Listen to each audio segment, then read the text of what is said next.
it was solidified that it was over. Okay, that was in 2017. We had them. 2018 we separated. We knew it was done. Okay, now when we started having the conversations on divorce, we realized that both of us were like literally in the same boat and thinking the same thing. We should have never got married. We rushed to get married. We didn't really know each other. We both kind of felt manipulated, but we did it. And we did it all in the name of the Lord to just go and get married. And I want everybody to know, like, this is not a good thing to just get married in the church like this.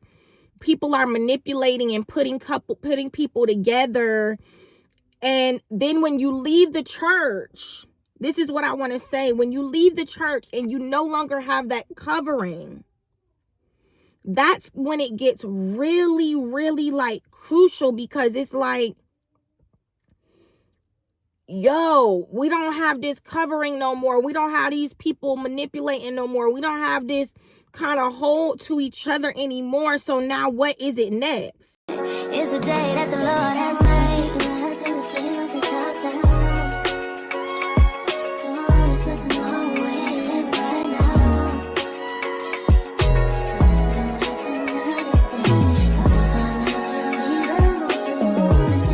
Hey y'all, what's up? Welcome back to my channel. I wanted to do something new on my channel, or something that I've probably never done. Well, I have a few sit down videos. I won't say I haven't done sit down videos, but today I wanted to do a really quick video talking about basic reasons why I won't marry in the church. This is a part of my testimony, a part of my testimony that I've overcome. But not only that, just things that I've seen, things that I have learned as I have grown in Christ, and as I have got older, grew up in the church, etc., etc. So I have my notes here on my iPad. I always do, that I wrote down, and I want to go through maybe about, really quickly, 5, 6, or 7 reasons why I have 10 here, but I don't want to talk too long. I want this video to be not so long. If I need to do a part 2, I will, or if I miss something, then I'll do a part 2. But anyway, before I get started with this video, make sure that you subscribe to my channel. Make sure that you like this video. Make sure that you comment, and let me know if you like content like this, like sit down content where I sit and talk to you guys. I came out in the car because my kids are out here playing. I'm watching them, and this is my little secret place where a lot of times I'll, pray. I come out and I write in my car. I'll journal. I'll edit. I'll do all these things in my car. Okay. So let's get started on what I want to talk about. So here are some reasons. Let me give you a short, really quick testimony of how I got married and how I got divorced. Okay. Now, I was in this very religious church, which I realized later was nothing shorter than a cult. Okay. The pastor had a really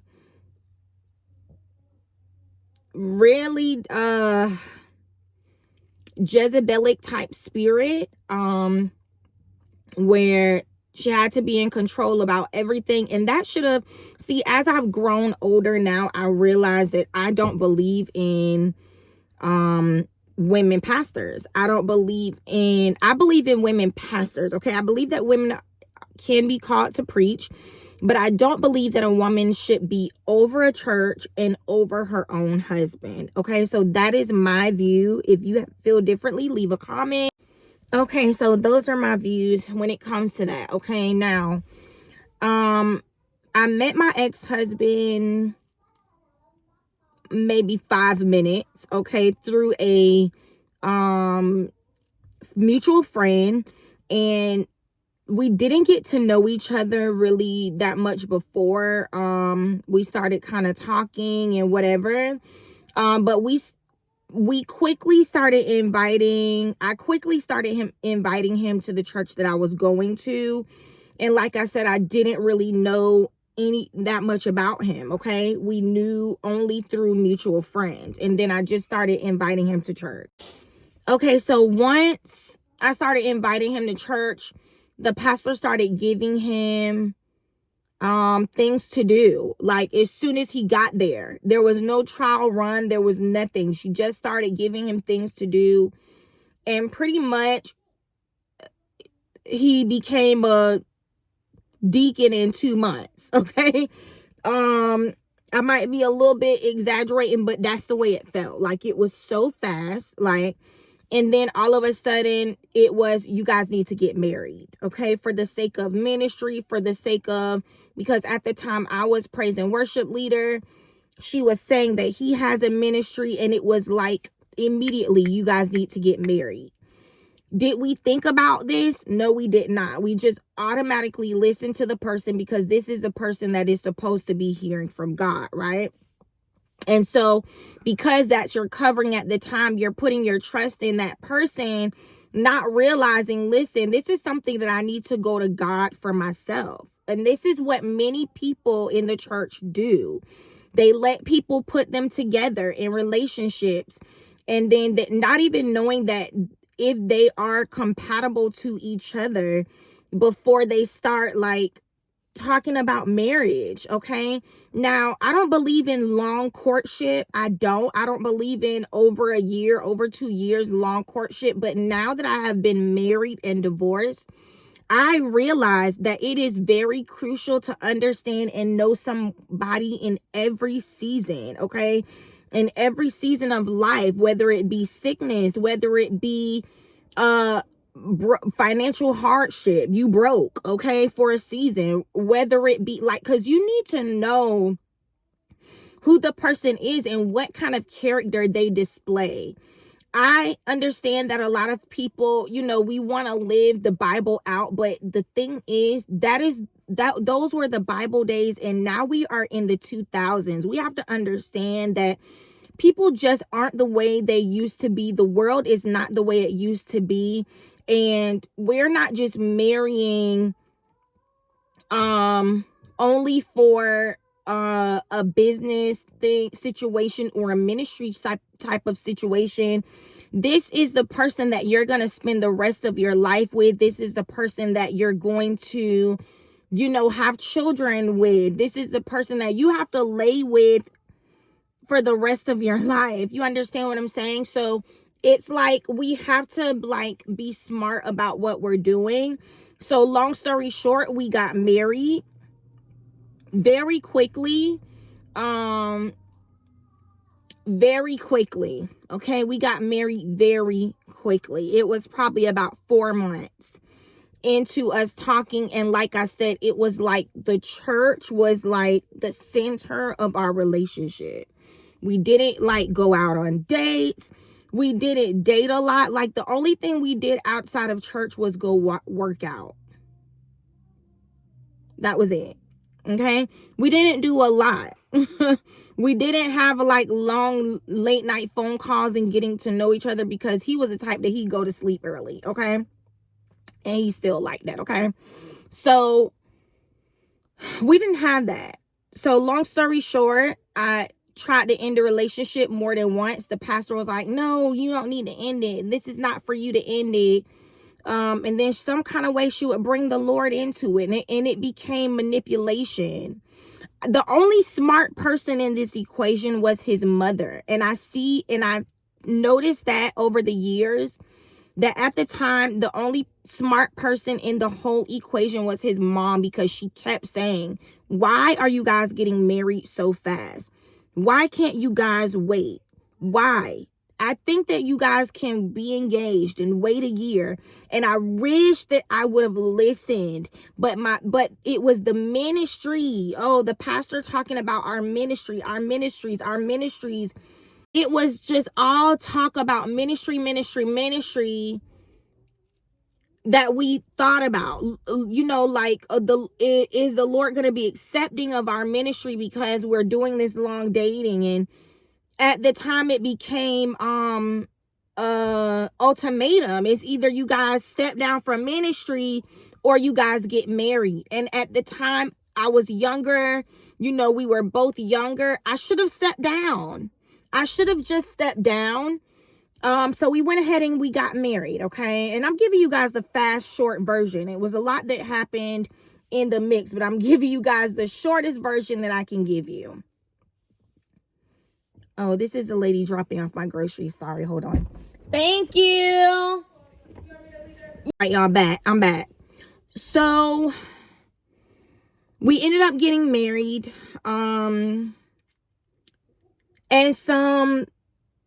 we immediately started having issues. Okay, we immediately started having issues.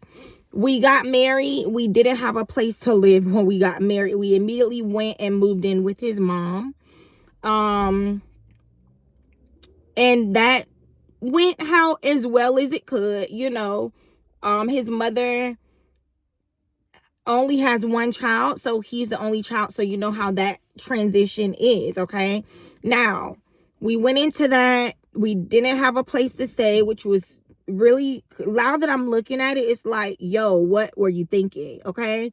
Even my ex-husband is like, yo, we made some really terrible mistakes, right? You know, now that we know it, we've gotten older, we've woken up, we understand the mistakes that we made.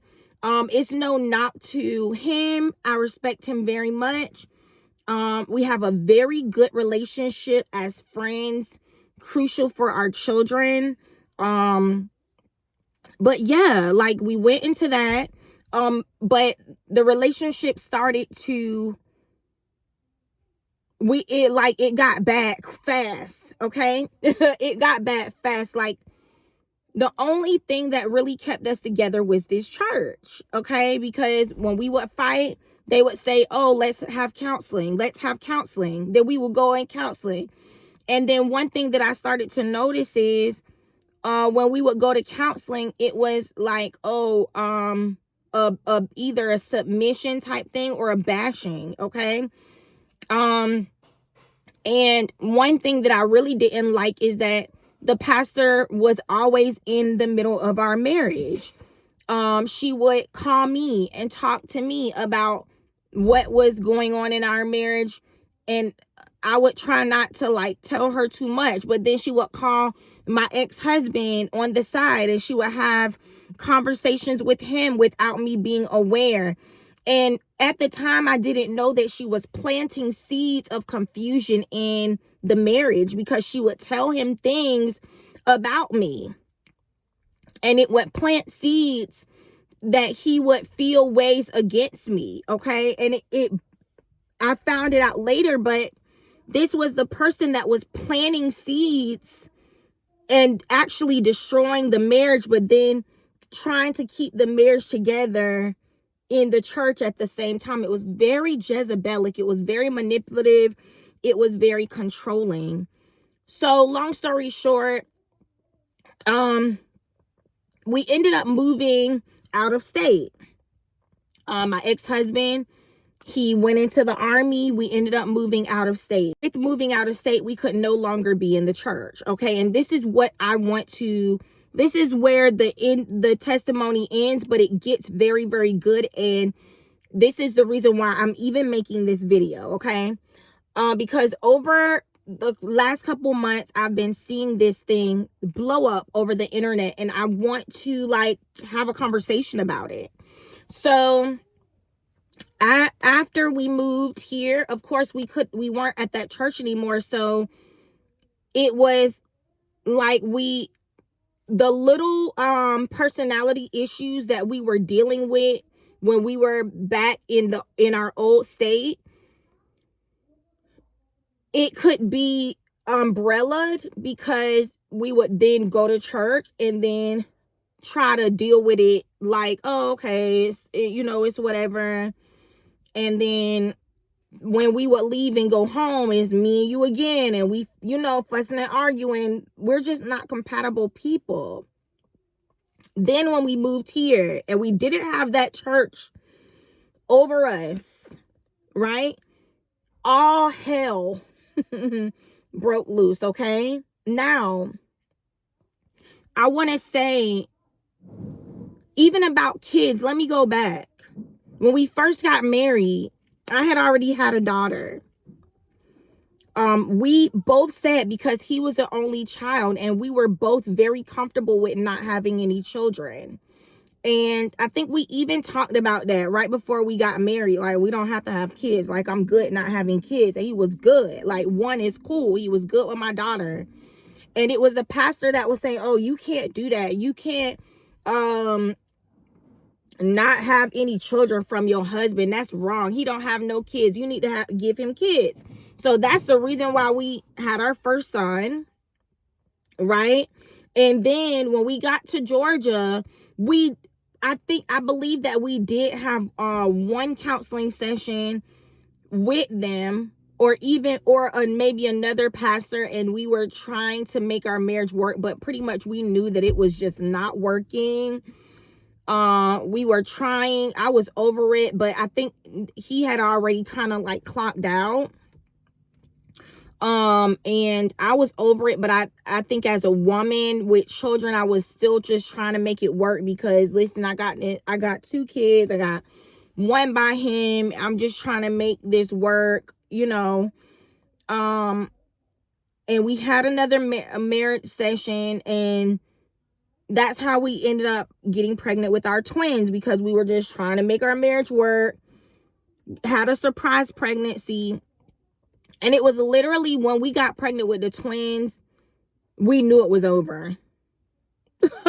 We knew it was over. After I had the girls, it was solidified that it was over. Okay. That was in 2017. We had them. 2018, we separated. We knew it was done. Okay. Now, when we started having the conversations on divorce, we realized that both of us were like literally in the same boat and thinking the same thing. We should have never got married. We rushed to get married. We didn't really know each other. We both kind of felt manipulated, but we did it. And we did it all in the name of the Lord, to just go and get married. And I want everybody to know, like, this is not a good thing to just get married in a church like this. People are manipulating and putting people together. And then when you leave the church, this is what I want to say. When you leave the church and you no longer have that covering, that's when it gets really, really like crucial, because it's like,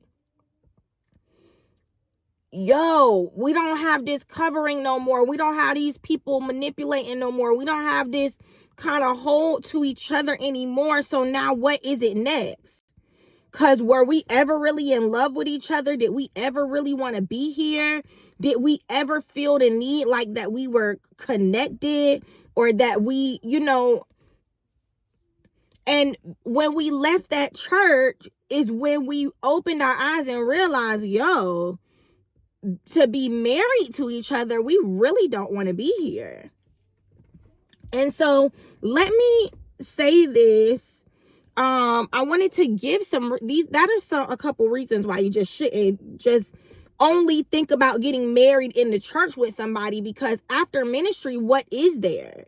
Yes, your family is your first ministry, and that is outside of the church. But when you're at home, you have to understand how to be able to treat your husband, how to be able to love your wife, how to like get along and stuff like that. You have to make sure that you're really compatible, that you truly love each other, because when the church is no longer there, or the building is no longer there, it's gonna be you two as a couple, as one, with children, trying to make it work. And here's the thing, now we've had 3 children and we're not together anymore, and now that we haven't been together for about 6 years, we realize we were better as friends. We should have stayed friends. We're really good friends now, especially for the kids, right? But we were better as friends. And what were we supposed to get married? No, we were not supposed to get married. And so let me read some things that I wrote down. I'm gonna go into number one. Marrying someone for your church from your church can have its advantages, but it's not always the best decision for everyone. And here are the reasons why. Number one, limited perspective on the person. You have limited perspective on the person, especially when you only see the person in a church setting. It only gives like one-sidedness of their personality, and people often behave differently in religious environments than they do in everyday life. And this is for sure, right? My ex-husband, and not to like say anything weird, I don't know if he watches my channel or not, but he had a problem with lying. He had a problem with dishonesty. And what that did was it knocked down the wall of trust with me. I didn't trust what he said from as far as I could throw him. Okay? I didn't trust it. I didn't trust anything that he said. And he might say that I had an attitude problem, right? But my attitude came as a reaction to what he did. Okay? So it was always a reaction to his action, but no one wants to ever see their actions at the time. They only want to look at what you're doing to them. But he had a very bad dishonesty problem. And I didn't know that because we were in the church, right? I never saw that. I realized that 2 weeks after we got married. I realized that, oh my God, I'm like, and over the years I started thinking like, now it's compulsive. Okay? So you only get to see one side of the person. Like I said, you want to be able to know how somebody is in every season. You want, or at least most seasons, okay? You want to see how they act in most seasons of life. When they get angry, how would they handle their anger? When they get sad, how do they deal with it? Do they slip into depression? Do they drink? Do they do all these things behind closed doors?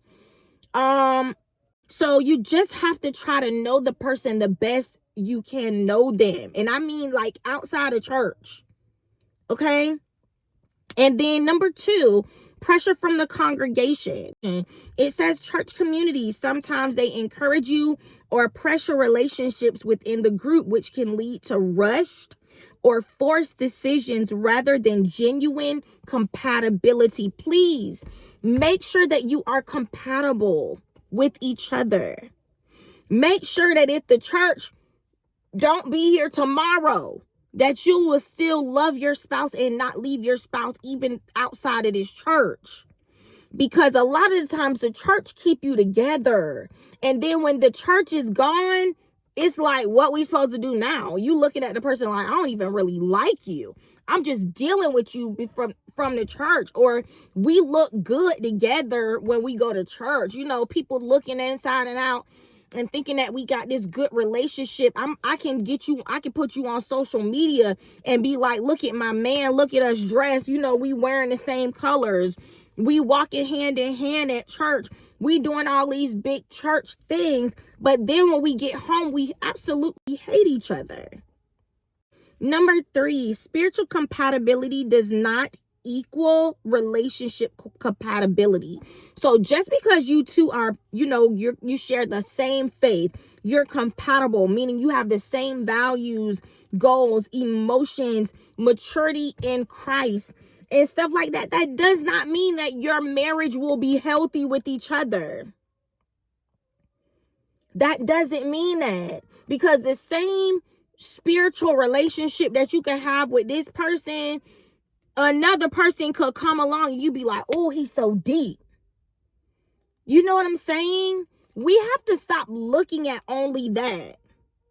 Yes, we must look at that too, but we have to stop looking at only that, because at the end of the day, we are natural beings. We are natural, a natural creation living out a spiritual life, right? And we have to still be able to understand that I can't live in the spirit and move by the spirit. Well, I try to move by the spirit, right? But I can't live in the spiritual realm 24/7. I still gotta be a mommy. I still gotta love my husband in a way. I still gotta, please my husband at night in bed. I still gotta do all these things, but I gotta make sure that I love this man. I gotta make sure that when we leave this church, that hey, listen, hurry up and let's go home. You know what I'm saying? I want to be with my man. That's the kind of thing, relationship that you want to look for. Let this be my last one, because I don't want to make this video too long, okay? But it's a false sense of security, okay? Some people think and assume that because the partner or because your spouse is active in church, that they must be a good spouse. However, church attendance doesn't guarantee strong character, emotional intelligence, or relationship skills. It doesn't. It doesn't, because my ex-husband was a very good deacon, but a very bad husband. Okay? And I was a very good praise and worship leader and not a good wife. Not a good wife, because I didn't like my husband. I didn't like my husband. I didn't love him. I wasn't like deeply in love with him, and I didn't have any respect for him. So honestly, you have to be aware of who you're marrying. And honestly, I believe that we stay together for so long for the faking and the facade of the church. Because other than that, I think we would have been broke up like 2-3 months after. Okay. But we stayed together because the church kept us together. But then when we weren't able for the church to keep us together anymore, we moved far away from the church. It was very hard to keep that marriage together. A lot of days I was depressed. He was depressed. We were in ruins. We weren't good mentally for the kids. We just were in a bad place. If you would see pictures of me then and now, you would think that I was a whole nother person. That's how bad it was. But yeah, I just wanted to do a quick video. You guys, please use wisdom when it comes to that. Like, you don't want just the imaginary church spouse. That's not what our goal is. Our end goal is to be able to, yes, worship the Lord together, but it's not always about just worshiping together and having this big ministry together. I think people get married, especially when they're in the church, to like be able to do ministry together. And when you don't realize that ministry outside of the house is very little opposed to ministry inside of your home. Ministry inside of your home speaks greater than the ministry that you do outside of your home, because God is looking at what's inside of your home. How are you treating your children? How are you treating your wife? How are you treating your husband? How do you guys get along in the house? And then you go outside and then you act like you're just so in love, but you were just cursing each other out in the home.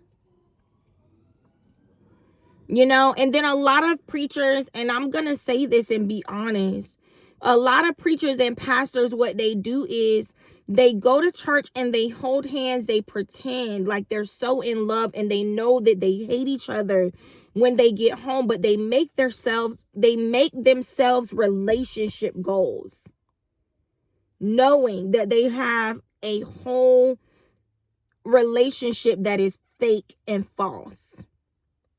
Stop making yourself other people's relationship goals.